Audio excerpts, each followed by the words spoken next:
So let's understand when we use the term, when I use the word soul in this context. So basically, it's very similar to what is called the causal body in classical Advaita Vedanta. It's the cause of our existence, and the causal body of the universe is Ishvara, what we call God traditionally.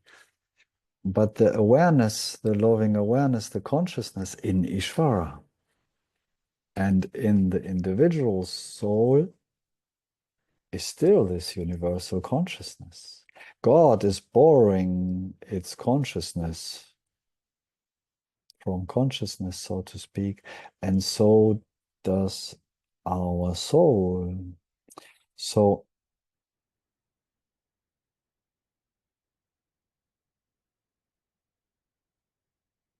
absolutely, of course, it's always the one universal non-dual reality consciousness that is making the experiences, so to speak.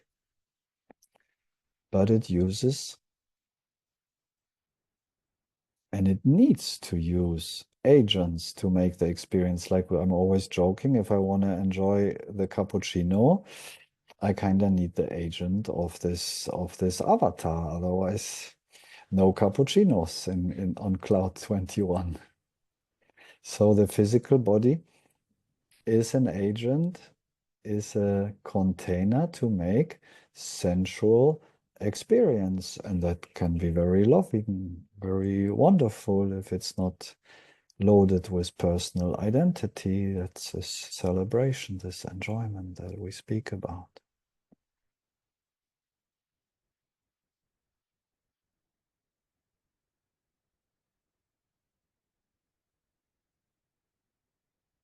So the physical container is one agent, the sensual agent, and then we have the mind, the subtle body. It's another agent where we can think and we can make subtle experiences of energy, for example, or thought or feeling. The subtle body is a container not for physical, sensual experience, but for subtle experience. Like in the night when we dream, we have this subtle body that is actually experiencing because the physical body is sleeping. It's resting in bed. It's the subtle body that maybe appears then as an image on the screen of consciousness, but we use our subtle body in the dreams. And if we are identified with the subtle body, which is very common, often more than with the physical body in our time, we might take our dreams very serious also, and they feel very serious because it's kind of close to our identity, the subtle body, the mind.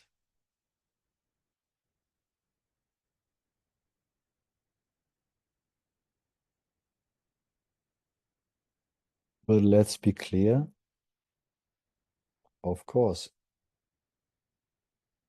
as we have understood, the real experiencer in the physical body is consciousness. The real experiencer in the subtle body is consciousness through the agent of the physical and the subtle body, but nevertheless, it's consciousness that is experiencing. The same is true on the level of the soul. And we're moving in a way in the dream, some move away from this gross identification with the physical body, evolved in the dream kind of into this identification with the subtle body, with the mind. This is often our Western culture. And now we're moving a bit beyond this kind of soul identification is kicking in, and this can be still a confusion in the understanding of who we are. Because maybe we have past life memories, maybe we even have a very clear vision of some other lives in other times and spaces. So there is the danger or the tendency often to identify with the soul as me. But we have to see clearly that even the soul borrows the consciousness from consciousness. So it's still not really the soul that is experiencing, but it's consciousness that is experiencing the soul. The container for the soul is universal consciousness. So in that way, also, just like we in our meditations also, we can experience, because we cannot experience with the mind two objects in the same time, like two thoughts. Good luck. No chance if you try to have two thoughts in the same time. But as consciousness, we can experience different objects in the same time. And that's what we're practicing in a way in this embodiment, because we want to be there as consciousness so we can be aware of the thoughts and be aware of the sensations and the perceptions in the same time. And in that way, we actually make sure that we are here as awareness and not just as a thinker or as a feeler or as a perceiver. So we make sure that we are kind of resting in and as awareness in those body contemplations or others. Now, the same is true for the soul. Whatever we experience or have experienced, so to speak, as a soul is experienced through the agent of the soul, but essentially is experienced by the one only reality that is real. And in the same way as we experience thoughts, feelings, perceptions in the same time, because we're experiencing them actually out of time as awareness, in the same way, we may experience different times in our history, in our soul history, in this moment as consciousness. We may, and there are theories around it, I don't know, we have to look in our own experience always, of course. Maybe our soul is not only having a human experience. Our soul very well could have a human experience, and when we go to bed at night, it jumps off and goes for another experience. While our bodies are resting, we might be floating around in another time and space. We cannot dismiss this possibility. But what is experiencing, what is the reality, what is the container for even those far out experiences from now or the past that we may feel very attractive because when we find out that we were like King James in 2000 years ago, or we're living on Sirius or the Pleiadians, or wow, I'm so whoo. Have you been around already? Oh no, okay, yeah, well, that you missed out, eh? There was good times when Jesus was around.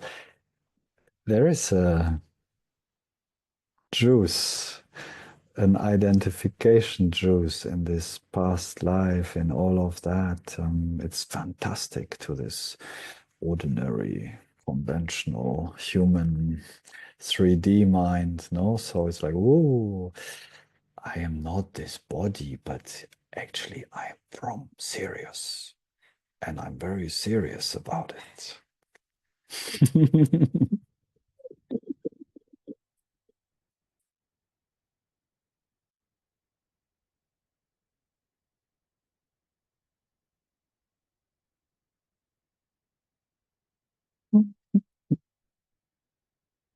Maybe I'm a bit inspired from Bali today because we have a bit of a scene here also around.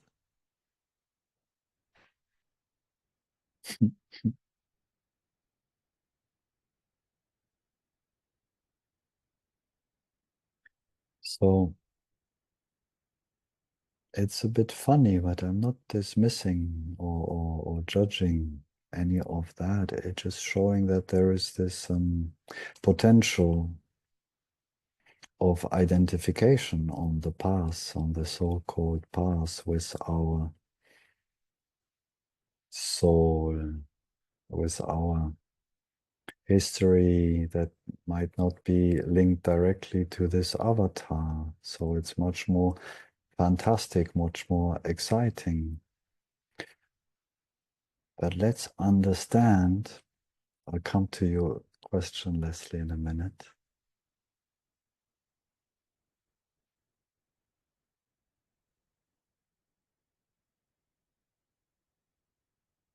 Okay, yeah, well, we'll come to that in a minute.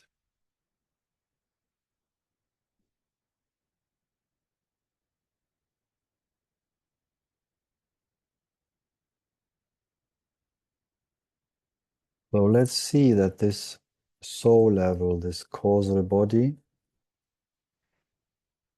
is another container. It is not real in the sense because essentially it is just like the body and just like the mind. It is just made out of consciousness, but it's a agent and it's an organizing. That's how I see it, at least. This is my experience that I'm sharing. It's like an intelligence that, so to speak, has different levels of grossness and different levels of individuality to it, and it stores kind of.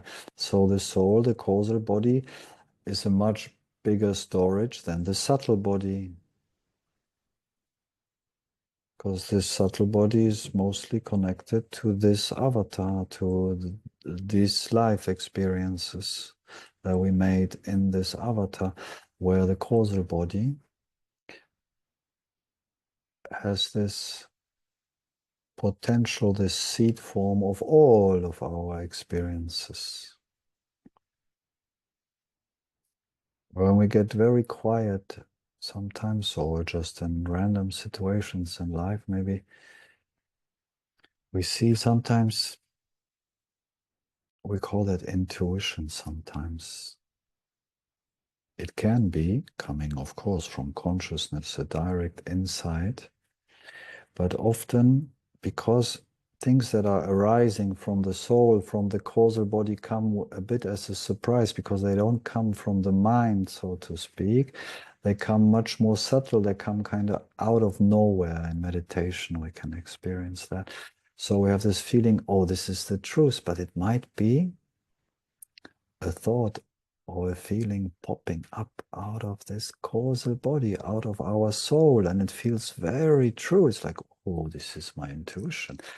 This is deeper than the mind and the body, and it's true, it's deeper, but it might still be conditioning, soul conditioning, still bondage, because this container of the soul is still bound.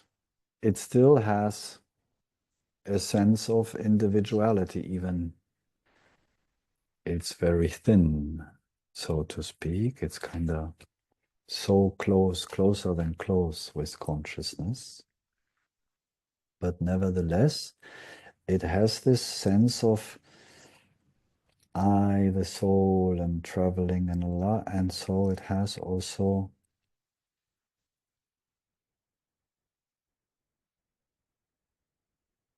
vasanas, roots of individuality, of ignorance stored to it that may come up as a deep intuition, which actually keeps us still in this cycle of samsara, in this bondage to move, to repeat a path from the past. But we want freedom. We appreciate our soul and our serious times on Sirius, but now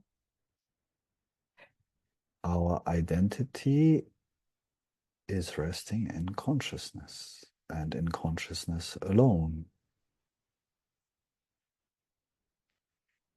So